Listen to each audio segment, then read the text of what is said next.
Telangana ministers quarters దగ్గర ఉన్నాం. ఎందుకు వచ్చినామంటే ఎస్ఐపిసి ఉద్యోగాల పెంపు గురించి, నిరుద్యోగుల పైన అయినటువంటి కేసులను ఎత్తివేయాలని, అట్లనే రోస్టర్ విధానం గురించి అడగడం కొరకు రావడం జరిగింది. వివేక్ గారిని కలిసినాం. ఈ నేపథ్యంలో అయ్యా మరి రోస్టర్ మార్చండి అని అడిగినాం.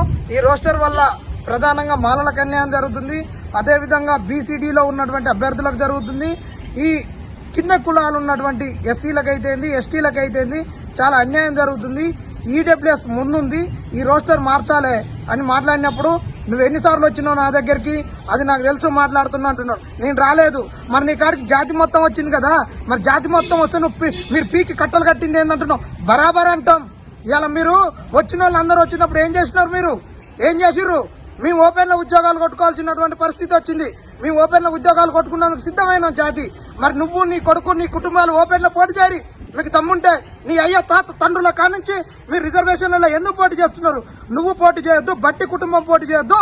ఈవెన్ మాదిగ కుటుంబాలలో ఉన్నటువంటి వాళ్ళు కూడా, ఎవరంటే అసలు కడియం శ్రీయర్ అయితేంది, ఇక్కడ ఉన్నటువంటి దామోదరం రాజనరసింహయ్య అయితేంది, తరతరాలుగా 5-6 తరాల నుంచి పోటీ చేస్తున్నటువంటి వీళ్ళు ఇప్పటికి 30 సంవత్సరాలు 40 సంవత్సరాల నుంచి అనుభవిస్తున్నారు. వీళ్ళు ఎవరు పోటీ చేయకరి మీరు రిజర్వేషన్లు ఉపయోగించుకొని. ఇలా బీసీలు అంటే వాళ్ళు ఓపెన్ లో చేస్తున్నారు, వాళ్ళకి రిజర్వేషన్ లేదు. ఎస్టీలో ఉన్నటువంటి వాళ్ళు కూడా ఇప్పటికి 5-6 సార్లు పోటీలు చేసి మంత్రులకు అనుభవించిన వాళ్ళు మీరు ఎందుకు చేస్తారు రిజర్వేషన్ లా? మీరు బయటికి రారు.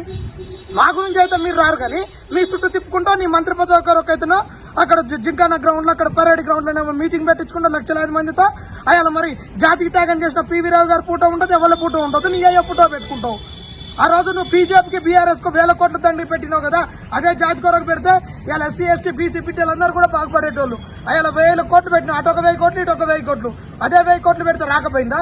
మరి ఆ 1000 కోట్లు పెట్టిన నీకు ఓపెన్లు ఇచ్చిర్రా? మళ్ళీ జాతిలో వచ్చినావు కదా. నీ ఇంట్లో కూడా ఎస్సీ ఉన్నాడు, నువ్వు ఎస్సీ, నీ అయ్యా ఎస్సీ, నీ అమ్మ ఎస్సీ, కానీ నీ పిల్లం ఎస్సీ కాదు, నీ కోడలు ఎస్సీ కాదు, ఎవడ ఎస్సీ కాదు, నీ వదిన ఎస్సీ కాదు.